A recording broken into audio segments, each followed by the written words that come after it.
કણવાવો અનેક થાય પણ ગમે એવી ગરમી પડે આ દડવામાં જોઈ લેજો તમે ઉનાળાના કરદાર ઉનાળે બહુ ગરમી પડવાની કારણ કે એકચ્યુઅલી આપણે પ્રગતિ કરીને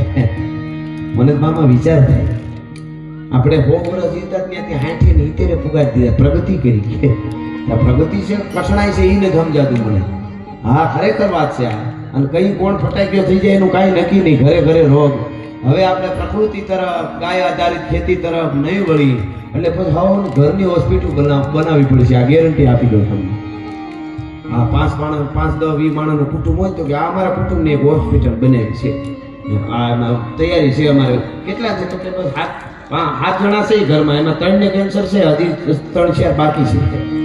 એટલે ઘરની હોસ્પિટલ હોય તો એકચ્યુઅલી ઉપાધિ નહીં એમ આવું થવાનું છે એવું લાગે છે આપણે ઉપાડ આવ્યા લીધા છે ને બધી રીતે ખાવા પીવામાં પેસ્ટિસાઇડ ને આ બધું સટાય છે બાવલિયાઓ સાધુડાઓ બેઠા છે એમને વંદન કરી